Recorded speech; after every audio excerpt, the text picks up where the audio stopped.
Okay, this is a pretty big deal. Hassan Minhaj pretty much proved that the New Yorker was not 100% factual with what they reported on him, which was a big story, which really affected his reputation and his career. It was a big deal because they labeled the article, I think, like emotional truth or something, because that was the phrase he used. And it made him just look like a flat out liar for using jokes, and it was affecting people. Like making him look like the hero when everybody else looked like really bad people. So once we read the article, it made him look like a supervillain. He became the Marvel villain of his own story. And at first, before I even read the article, I saw that and I said, okay, so he embellished stories and jokes. Like we all do that.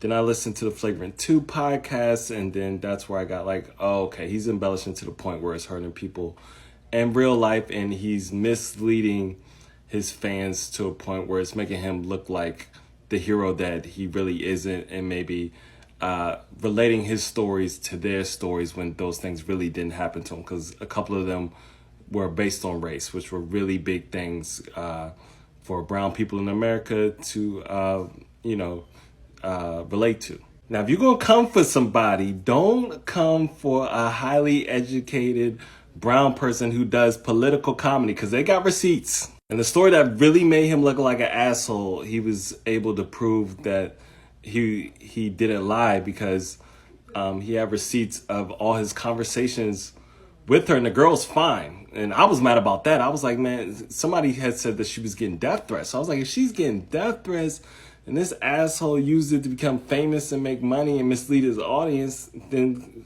forget him, right? This video that he made is 7 minutes long. You can find it on Twitter. Just type in his name.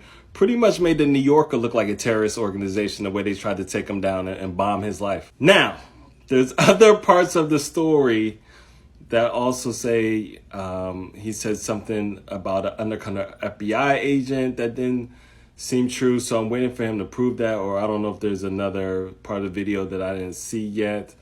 And also his work history, people have said that working with him, he's very misogynistic and it's hard to work with him. So, and that's the stuff I had heard before he even came out, like through the comedy chain. But the fact that you're a credible newspaper and you didn't fact check information that he sent to you makes you look really bad. Because one of the biggest parts of the story is not 100% factual on the New Yorker's part. So y'all look like clowns right now. And it goes to show people's distrust for present day newspapers is valid, and that they should go to other places for information. So this is a big deal. I remember the girl Lorraine who tried to take down Michael Che, and that also, I remember when I read that, I was like, this is bullshit. And try to paint him in a certain light, and people didn't like that. People were bringing up online the thing with Dave Portnoy. So this is a major loss to news. Like New Yorker, New York Times, LA Times, Associated Press. Those are like places where you're supposed to feel comfortable. Washington Post, that you can get credible information. And these people are getting caught up. There's a racial aspect to it, the fact that she's a white woman and he's a brown person. And that's also what happened with Michael Che. And people are calling that out. They're saying the editor, producer also has some bad backgrounds and biases against brown people as well. So this is making New Yorker look terrible. And it's also bad because, remember, he was up for the Daily Show job. And then, I was one of the people like, you can't have a liar working for the Daily Show. I mean, that's basically what the Daily Show is, calling out liars. So, and that's the statement that Comedy Central put out. They were like, due to recent events, we can't have Hassan there. I still think Roy Wood is the best person for the job, but whatever.